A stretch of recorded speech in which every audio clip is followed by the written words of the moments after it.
Friday. Welcome to the 3 things I learned in Saas sports tech and live events, the Play to Win edition. It's funny how sport imitates life and sometimes timing and life is perfect. 2 weeks ago we started putting together 3 things predicated upon the idea of playing to win and not playing to not lose, which is too common in business and in sport.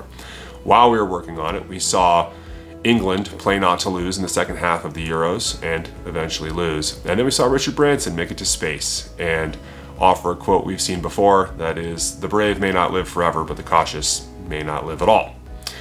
What we'd like to offer here are some of the situations we've seen and some of the mistakes we've made where we played not to lose when we started our business, and I've seen it happen in a lot of businesses that I've advised and in some people's careers. And hopefully you can learn from these, because when you play not to lose, you make mistakes that cost you a lot of money. So enjoy. Number 1, where people make the mistake the most, is in hiring. When you are hiring a team, when you're starting a new business or you're new at a business, it's generally very safe to hire somebody who has a brand name or a pedigree. Think about it this way when sport imitates life. It's the same thing in the NFL draft, the NBA, NHL, and Major League Baseball draft. There's always that player that seems like the safe pick, and nobody gets fired for hiring IBM. That's a quote we've been hearing since the 70s. It's easy to do that because you've got pressure from your VCs, you've got pressure from your bankers, you've got pressure from other investors, and you've got people internally that you want to get inspired.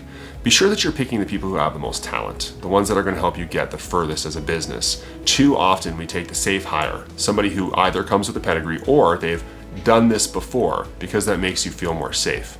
Often they cost more money, which you can't allocate to other things, and unfortunately, they aren't the best hire. You're not hiring the person that you know might be the best at the job. So number 1, when you're hiring, be sure you're playing to win. 2, play to win with your customers. Too often you get in competitive situations over customers, especially when it's early, where every customer is gold. And we've talked about those customers in the past. And you're so afraid of not losing, you start giving on things. They start negotiating things that aren't going to help them, and they're not going to help you or the engagement in the long term. And it's lost on new businesses and new hires often that churn is worse than turning in a 0 in new sales. There's an old meme we like to cite pretty regularly that we fix $5 haircuts. There's an old joke that somebody's offering $5 haircuts and the barbershop next door has a sign up that says we fix $5 haircuts. That's really difficult in the moment.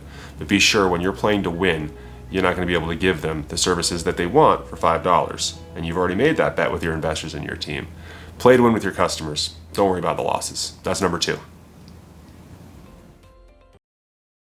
And number 3, one that is relatable and applicable to all of us. It's in our careers, playing not to lose versus playing to win. The most commonly negotiated point when talking to new hires is salary. And often people are looking to protect that bottom level of pay. And that makes sense. You always protect your downside. We talked about that before with Buffett and Branson. But they're doing it at the cost of very high variable upside, especially when that high variable upside is something that can be proven and is tangible at a business that you're joining. Often we'll talk to people who say they want to get into the revenue game, and we offer them very aggressive packages that are probably more than what they're making now, but there is a little bit of variability in that package compared to where they might have been in the past, and they're terrified by this. That's somebody who's playing not to lose. That's not somebody who's playing to win. When you're taking positions and when you're looking to hire, look for people who are betting on themselves. Because if they're not willing to bet on themselves, why should we bet on them? That's it for this week. I hope that was helpful. We'll see you next week on The 3 Things.